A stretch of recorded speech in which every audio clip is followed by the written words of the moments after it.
ನಮಸ್ಕಾರ. ವಿಶ್ವವಾಣಿ ಟಿವಿ ಚಾನೆಲ್ಗೆ ಆತ್ಮೀಯವಾದ ಸ್ವಾಗತ. ಆರೋಗ್ಯಕ್ಕಾಗಿ ಆಯುರ್ವೇದ ಈ ಕಾರ್ಯಕ್ರಮ ಸರಣಿಯಲ್ಲಿ ನಾನು ನಿಮ್ಮ ಜೊತೆಗಿದ್ದೇನೆ, ರೂಪಾ ಗುರುರಾಜ್. ಹಾಗೆ ಡಾಕ್ಟರ್ ಮಲ್ಲಿಕಾರ್ಜುನ್ ಡಂಬಳ ಅವರು ನಮ್ಮ ಜೀವನದಲ್ಲಿ ಆರೋಗ್ಯಕ್ಕಾಗಿ ಆಯುರ್ವೇದದ ಜ್ಞಾನದಿಂದ ನಾವು ಹೇಗೆ ಒಂದು ಜೀವನ ಕ್ರಮವನ್ನು ಚೆನ್ನಾಗಿಟ್ಕೋಬಹುದು ಅನ್ನೋದರ ವಿಷಯವಾಗಿ ಅನೇಕ ವಿಷಯಗಳನ್ನು ನಮ್ಮ ಜೊತೆ ಪ್ರಸ್ತಾಪಿಸ್ತಾ ನಮ್ಮ ಅರಿವನ್ನು ಹೆಚ್ಚಿಸ್ತಾ ಇದ್ದಾರೆ. ಈ ನಿಟ್ಟಿನಲ್ಲಿ ಇವತ್ತಿನ ದಿವಸ ಯಾವ ವಿಷಯದ ಬಗ್ಗೆ ಮಾತಾಡ್ತೇವೆ ಅನ್ನೋದರ ಕುತೂಹಲ ನಿಮಗೆ ಖಂಡಿತ ಇರುತ್ತೆ.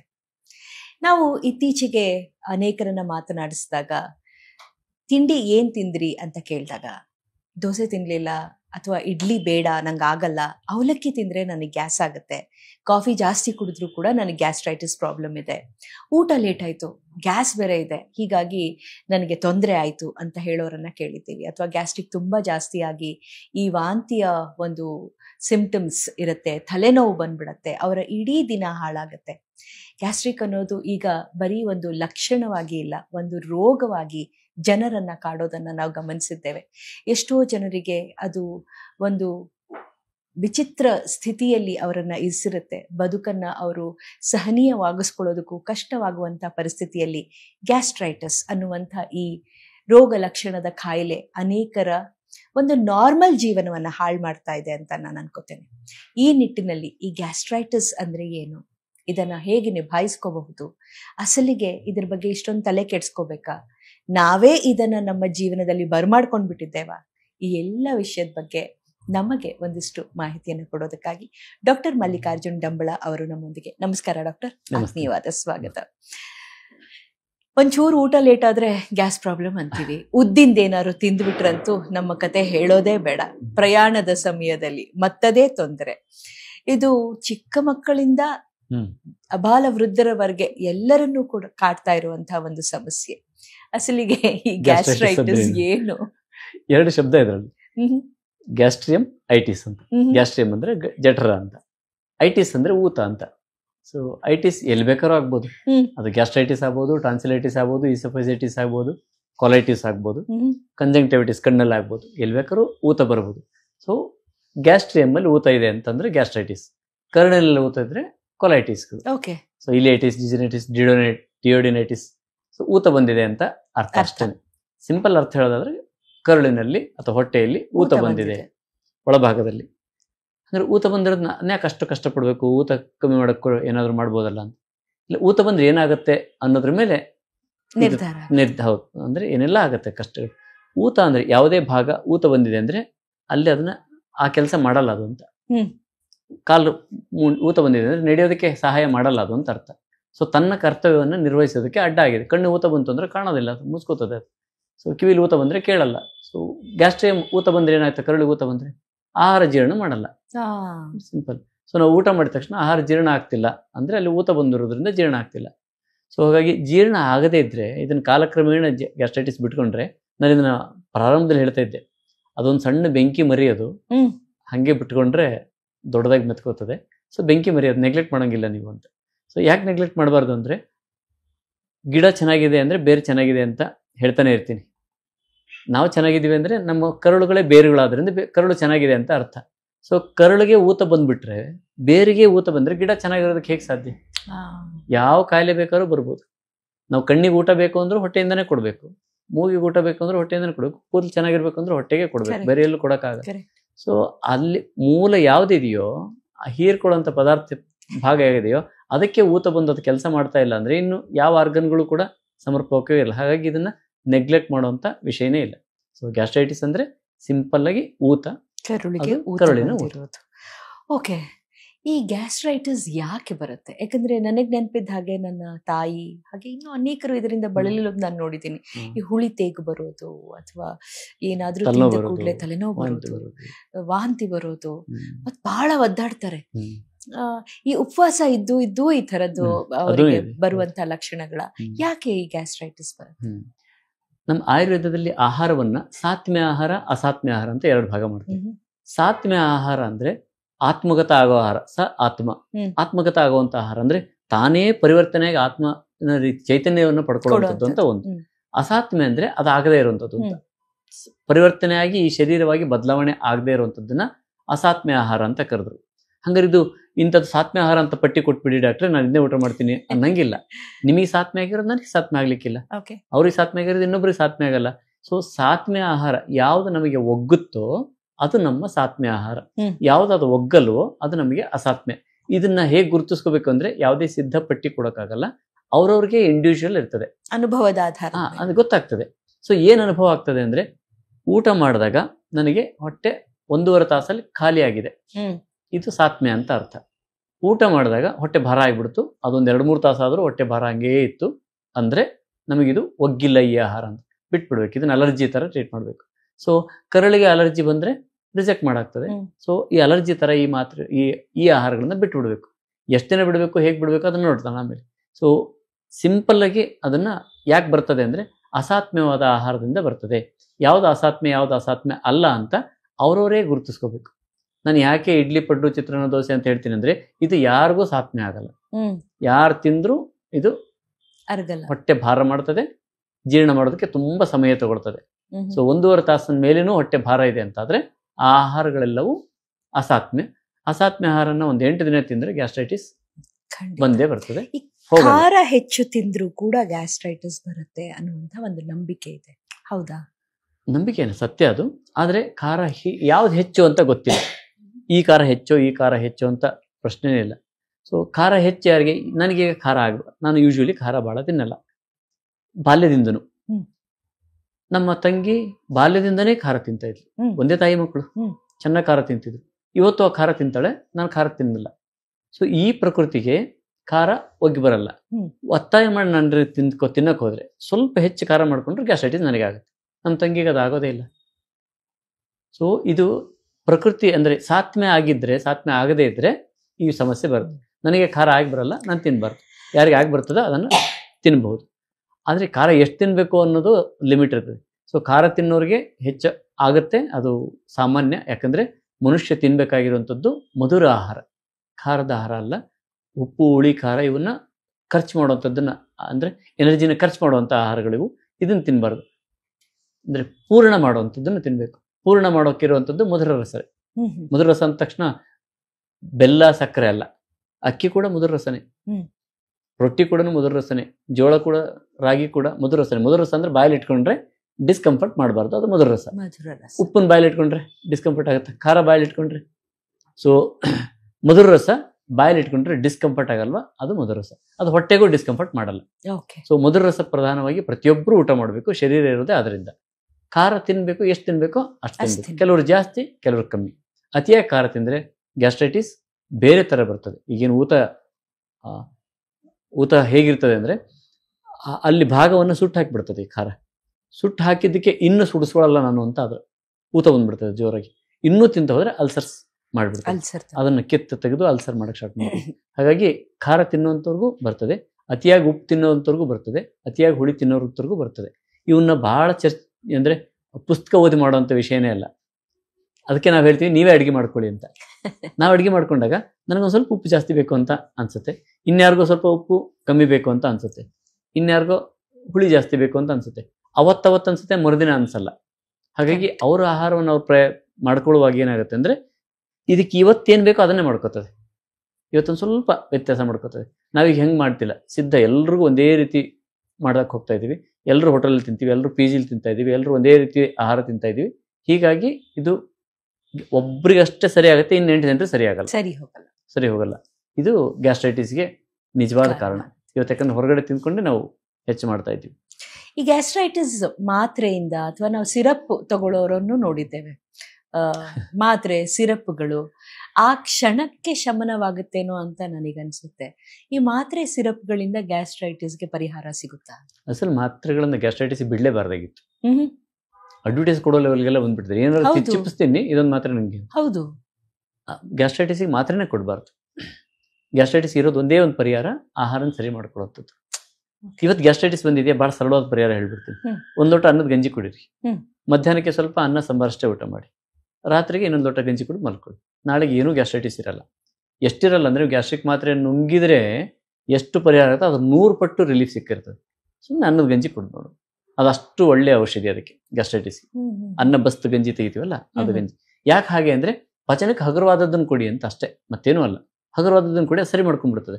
ಸರಿ ಮಾಡ್ಕೊಂಡ್ಮೇಲೆ ರೂಟೀನಾಗ ಬರ್ಬೋದು.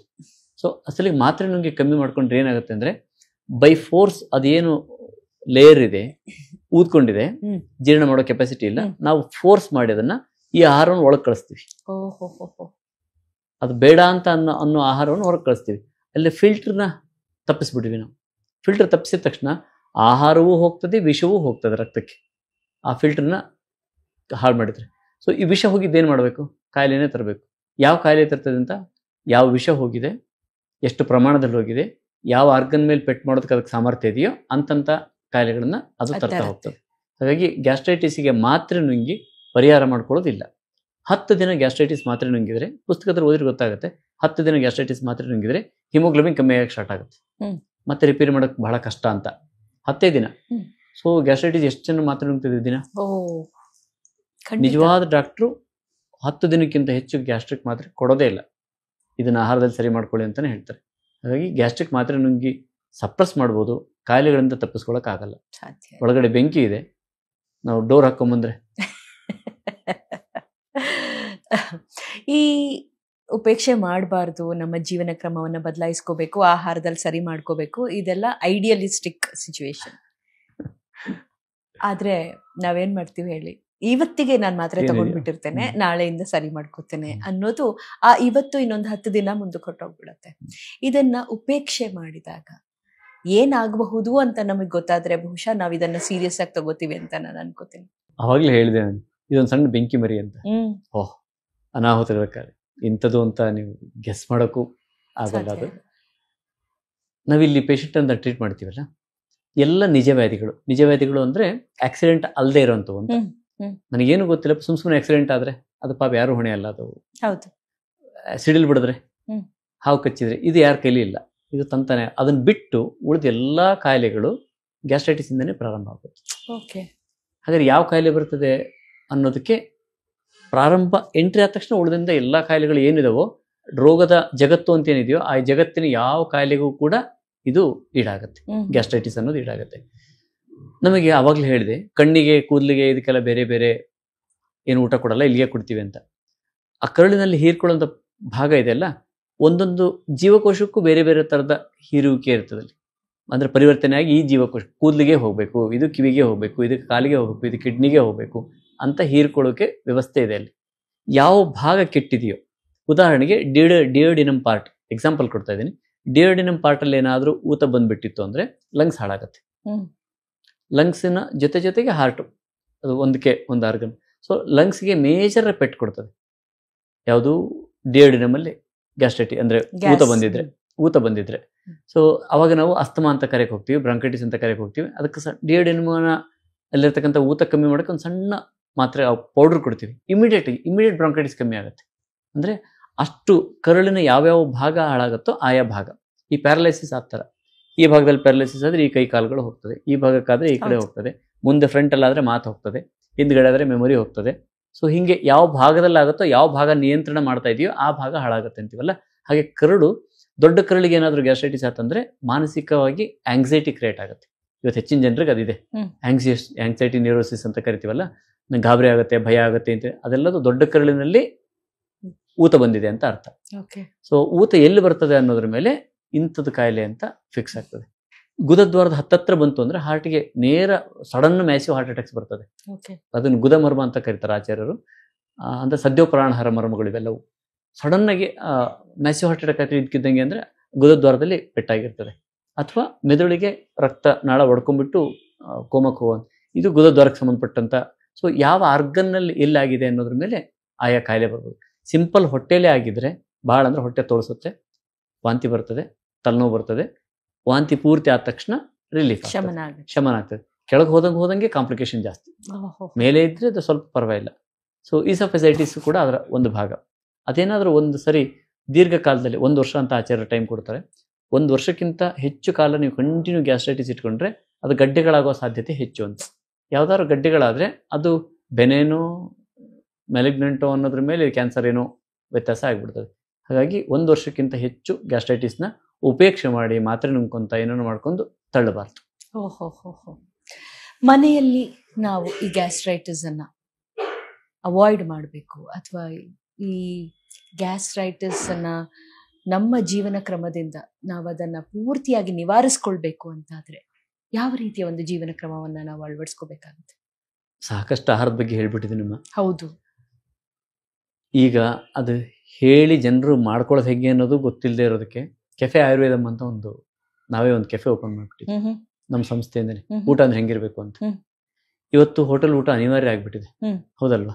ಹೆಚ್ಚಿನ ಜನರಿಗೆ ಅನಿವಾರ್ಯ ಆಗಿದೆ. ಮನೆಗೆ ಬೆಳಿಗ್ಗೆ ಊಟ ಮಾಡ್ತೀವಿ, ಮಧ್ಯಾಹ್ನ ಮಾಡ್ತೀವಿ, ಎಲ್ಲೋ ರಾತ್ರಿ ಮಾಡ್ತೀವಿ, ಎಲ್ಲೋ ಗೊತ್ತಿಲ್ಲ ಹೆಚ್ಚಿನ ಜನರಿಗೆ. ಹಾಗಾಗಿ ಇದಕ್ಕೆ ಬಹಳ ಒಳ್ಳೆ ಪರಿಹಾರ ಅಂದ್ರೆ ಮನೆ ಊಟ ಹೋಟೆಲಲ್ಲಿ ಸಿಗುವಂಥದ್ದು ಆಯ್ತು ಅಂದರೆ ಇದಕ್ಕೆ ಬಹುಶಃ ಹೆಚ್ಚಿನ ರೋಗಗಳು ನಿವಾರಣೆ ಆಗ್ಬೋದು ಅಂತ ಅಂದ್ಕೊಂಡೆ ನಾವು ಕೆಫೆ ಆಯುರ್ವೇದಂ ಅಂತ ಮಾಡಿದ್ವಿ. ಎಲ್ಲ ಹೋಟೆಲ್ಗಳಲ್ಲೂ ಮನೆ ಊಟದ ಥರನೇ ಸಿಗೋದಾದ್ರೆ ಈ ರುಚಿಯನ್ನು ಬೆನ್ನತ್ಕೊಂಡು ಹೋಗೋ ಬದಲು ಆರೋಗ್ಯನ ಬೆನ್ನತ್ಕೊಂಡು ಹೋಗ್ಬಿಟ್ಟಿದ್ರೆ ಪರವಾಗಿಲ್ಲ, ಮ್ಯಾನೇಜ್ ಮಾಡಿಬಿಡ್ತೀವಿ. ಜನರಿಗೆ ಬೇಕಾಗಿದೆ, ನಾವು ಆರೋಗ್ಯಯುತವಾದ ಆಹಾರ ಬೇಕಾಗಿದೆ, ಸಿಗ್ತಾ ಇಲ್ಲ. ಹೊರಗಡೆ ಹೋದರೆ ಅನಿವಾರ್ಯ ಹೊರಗಡೆ ಹೋಗಲೇಬೇಕಿದೆ. ಇದು ಬಹಳ ಸರಳ ಮಾಡ್ಕೊಳ್ಳೋಂಥದ್ದು ಏನು ಅಂದರೆ ಮಿದುವಾಗಿ ಆಹಾರವನ್ನು ಬೇಯಿಸಬೇಕು. ಈಗ ಮಾಡ್ಕೊಂಡಿದ್ದು ಇವಾಗೇ ಊಟ ಮಾಡಬೇಕು. ನಿನ್ನೆದು ಇವತ್ತು, ಇವತ್ತಿನ ನಾಳೆ, ಬೆಳಗಿದ ರಾತ್ರಿಗೆ ಮಾಡಬಾರ್ದು. ಸಾಫ್ಟಾಗಿ ಬೇಯಿಸಿರಬೇಕು. ಪ್ರಮಾಣ 60 to 70% ಬಿಟ್ವೀನ್ ಊಟ ಮಾಡಬೇಕು. ಇನ್ನು 30% ಖಾಲಿ ಬಿಡಬೇಕು. ಇಷ್ಟನ್ನು ಮಾಡಿದ್ರೆ ಗ್ಯಾಸ್ಟ್ರೈಟಿಸ್ ಯೂಶ್ವಲಿ ಬರಲ್ಲ. ಒಂದು ವೇಳೆ ಬಂದ್ಬಿಡ್ತು ಅಂದ್ಕೊಳ್ಳಿ, ಬಂದ್ಬಿಡ್ತು ಅಂದರೆ ಅವತ್ತು ದಿನ ಅನ್ನದ ಗಂಜಿ ಕುಡಿಬೇಕು. ಬೇರೆ ಯಾವ ಗಂಜಿ, ರಾಗಿ ಗಂಜಿ ಅಲ್ಲ, ಇನ್ಯಾವುದು ಗಂಜಿ ಅಲ್ಲ, ಗೋಧಿ ಗಂಜಿ, ಅನ್ನ ಬಸ್ಬಿಟ್ಟು ಗಂಜಿ ಕುಡಿಬೇಕು. ಒಂದು ಟೈಮ್ಗೆ ಅನ್ನದ ಗಂಜಿ ಕುಡಿದ್ರೆ ಮಧ್ಯಾಹ್ನದಷ್ಟೊತ್ತಿಗೆ ಚೆನ್ನಾಗಿ ಹೊಟ್ಟೆ ಸಿಕ್ಕೆ ಸ್ಟಾರ್ಟ್ ಆಗ್ತದೆ. ಅಲ್ಲಿ ಗ್ಯಾಸ್ಟ್ರೈಟಿಸ್ ಆಲ್ಮೋಸ್ಟ್ ಇಲ್ಲ. ಹೊಟ್ಟೆ ಸಿತು ಅಂತ ಮತ್ತೆ ಹೋಗಿ ನಾವು ರೊಟ್ಟಿ ಮುದ್ದೆ ಊಟ ಮಾಡೋದಲ್ಲ, ಅನ್ನ ಸಾಂಬಾರು ಊಟ ಮಾಡಬೇಕು. ಸಂಜೆಗೆ ಮತ್ತೆ ಸ್ವಲ್ಪ ಆಹಾರ ಕೊಡ್ಬೇಕು ರಾತ್ರಿ ಯಾವಾಗಲೂ. ಆವಾಗ ಒಂದು ಲೋಟ ಅನ್ನ ಗಂಜಿ ಕುಡಿದು ಮಲಗಿದ್ರೆ ಮರುದಿನದಿಂದ ಗ್ಯಾಸ್ಟ್ರೈಟಿಸ್ ಕ್ಲಿಯರ್. ಇನ್ನೊಂದು ಗ್ಯಾಸ್ಟ್ರೈಟಿಸ್ ಇದೆ ನಮಗೆ, ಯಾರಿಗೂ ಹತ್ತಿರದವ್ರಿಗೆ ಏನೋ ಆರೋಗ್ಯದ ಅಪಾಯ ಬಂದ್ಬಿಟ್ಟಿದೆ, ಎಮರ್ಜೆನ್ಸಿ ಬಂದ್ಬಿಟ್ಟಿದೆ ಅಂದಾಗ ನಮ್ಗೆ ಊಟ ಹೋಗಲ್ಲ, ತುತ್ತು ನುಂಗಕ್ಕೂ ಆಗಲ್ಲ. ಹೌದಾ? ತುಂಬ ಹತ್ತಿರದವರು, ನಮ್ಮ ಕುಟುಂಬಸ್ಥರೇ ಅಂತ ಅಂದ್ಕೊಂಡ್ರೆ ನಮ್ಗೆ ಯಾಕೆ ಅದು ಹಾಗೆ ಅಂದರೆ ಮೆದುಳಿದೆಯಲ್ಲ, ಅದು ರಿಸೀವ್ ಮಾಡ್ಕೋ ಅಥವಾ ಬೇಡ ಅಂತ ಹೇಳೋದಕ್ಕೆ ಮೆದುಳು ಅದನ್ನು ವೇಗಸ್ ನರ್ವ್ ಅಂತ ಒಂದಿದೆ ಮೆದುಳಿನಿದೆ. ಕ್ರೇನಿಯಲ್ ನರ್ವಲ್ಲಿ ವೇಗಸ್ 10th ನರ್ವ್. ಅದು ವೇಗಸ್ ನರ್ವ್ ಏನಂದರೆ ನಾವು ಮನಸ್ಸಿನಲ್ಲಿ ಏನು ಆಲೋಚನೆ ಮಾಡ್ತೀವಿ ಕರುಳಿಗೆ ಅದನ್ನು ನೇರವಾದ ಸಂಬಂಧ ಕೊಡ್ತಾ ಇರ್ತದೆ. ತುಂಬ ಎಮರ್ಜೆನ್ಸಿ, ಹೆಲ್ತ್ ಎಮರ್ಜೆನ್ಸಿ ಯಾರಿಗೂ ಬಂದ್ಬಿಡ್ತು ಅಂತಂದರೆ ವೇಗಸ್ ನರ್ವ್ ಸ್ಟಿಮ್ಯುಲೇಟ್ ಆಯ್ತು ಅಂದ್ರೆ ಗ್ಯಾಸ್ಟ್ರಿ ಮುಚ್ಕೊಂಡ್ಬಿಡ್ತದೆ ಕರುಳು. ಏನೂ ತೊಗೊಳಕ್ಕೆ I am not ready to accept anything ಅನ್ನೋ ಥರ ಇರ್ತದೆ. ಸೊ ಇಂಥ ಪೆಟ್ಟುಗಳನ್ನು ನಾವು ದಿನ ಮಾಡ್ಕೋತಾ ಇದ್ದೀವಿ. ನಾನು ಇದು ಯಾಕೆ ಎಕ್ಸ್ಟ್ರೀಮ್ ಕೊಟ್ಟೆ ಅಂದರೆ ಎಮರ್ಜೆನ್ಸಿ ಎಕ್ಸ್ಟ್ರೀಮ್ ಕೊಟ್ಟೆ ಅಂದರೆ ಅರ್ಥ ಆಗಲಿ ಅಂತ. ಇವತ್ತು ನಮ್ಮ ದಿನನಿತ್ಯ ಜೀವನದಲ್ಲಿ ನನ್ನ ಕೆಲಸದಲ್ಲಿ, ನಿಮ್ಮ ಕೆಲಸದಲ್ಲಿ, ಇವ್ರ ಕೆಲಸ, ಎಲ್ಲ ಕೆಲಸಗಳಲ್ಲಿ ಏನು ಮಾಡ್ಕೊಂಡಿದ್ದೀವಿ ಅಂದರೆ ಒತ್ತಡ ಮಾಡ್ಕೋತೀವಿ, ಸ್ಟ್ರೆಸ್. ಅವು ವೇಗಸ್ ನರ್ವ್ ಸ್ಟಿಮ್ಯುಲೇಟ್ ಆಗಿ ಅದು ಶ್ರಿಂಕ್ ಆಗುತ್ತೆ ನಮ್ಮ ಕರುಳು. ಆವಾಗ ನಾವು ಅಯ್ಯೋ ಬೆಳಗಿನಿಂದ ಊಟ ಮಾಡಿಲ್ಲ ಅಂತ ಇಷ್ಟು ಊಟ ಮಾಡಿದ್ರೆ ಮೊದಲೇ ಶ್ರಿಂಕ್ ಆಗಿ ಚಿಕ್ಕದಾಗಿದೆ, ಊಟ ಒತ್ತಾಯ ಮಾಡಿ ತಿಂತೀವಿ, ಗ್ಯಾಸ್ಟ್ರೈಟಿಸ್ ಬಿಡೋದೇ ಇಲ್ಲ. ಇವತ್ತು ಗ್ಯಾಸ್ಟ್ರೈಟಿಸ್ ಬಿಡಲಿಲ್ಲ ಮತ್ತು ನಾಳೆ ಬಿಡಲ್ಲ, ನಾಡಿದ್ದು ಬಿಡಲ್ಲ. ಇದು ಹೇಗೆ ಅಂದರೆ ಇವತ್ತಿನ ಆಹಾರ ನಾಳೆ ಗ್ಯಾಸ್ಟ್ರೈಟಿಸ್ ಮಾಡುತ್ತೆ, ನಾಡಿದ್ದಕ್ಕೆ ಮಾಡಿದ್ರೆ ಇದು ಕಂಟಿನ್ಯೂ ಪ್ರೊಸೆಸ್ ಆಗಿ ಉಳ್ಕೊಂಡ್ಬಿಟ್ಟಿದೆ. ಹಾಗಾಗಿ ಎರಡನೇ ಇಂಪಾರ್ಟೆಂಟ್ ಥಿಂಗ್ ಇದು ನಮ್ಮ ಥಾಟ್ ಪ್ರೊಸೆಸ್. ಅದೇನಾದರೂ ರಿಲ್ಯಾಕ್ಸ್ ಆಗಿತ್ತು ಅಂದ್ರೆ ಮಾತ್ರ ನಾವು ಕರುಳಿಗೆ ಚೆನ್ನಾಗಿ ಊಟ ಕೊಡ್ಬೋದು. ಅದು ರಿಲ್ಯಾಕ್ಸ್ ಆಗಿಲ್ಲ ಅಂದರೆ ಚೆನ್ನಾಗಿ ಊಟ ಕೊಡಬಾರ್ದು. ಎಷ್ಟೇ ನೀವು ಉಪವಾಸ ಇದ್ರೂ ಕೂಡ ಮೆದುಳು ರಿಲ್ಯಾಕ್ಸ್ ಇಲ್ಲ ಅಂದರೆ ಲಿಕ್ವಿಡ್ ಆಹಾರ ತಗೊಬಿಡಿ. ಲಿಕ್ವಿಡ್ ಆಹಾರ ಆ ಟೈಮಲ್ಲಿ ಅದು ಟೆನ್ಷನ್ ಮಾಡಲ್ಲ. ಲಿಕ್ವಿಡ್ ಆಹಾರ ತಗೊಳ್ಳಿಲ್ಲ ಅಂದರೆ ತಲೆನೋವು ಬಂದು ವಾಮಿಟ್ ಮಾಡಿ ಹಾಕ್ಬಿಡ್ತದೆ. ಸೊ ಇದು ಸರಳವಾಗಿ ಅನುಸರಿಸಬಹುದಾದಂತಹ ನಿಯಮಗಳು. ನೋಡಿದ್ರಲ್ಲ, ಗ್ಯಾಸ್ಟ್ರೈಟಿಸ್ ಅಂತ ವರ್ಷಾನ್ಗಟ್ಲೆಯಿಂದ ಬಳಲ್ತಾ ಇರುವಂತಹ ಅನೇಕರನ್ನ ನಾವು ನೋಡಿದ್ದೇವೆ.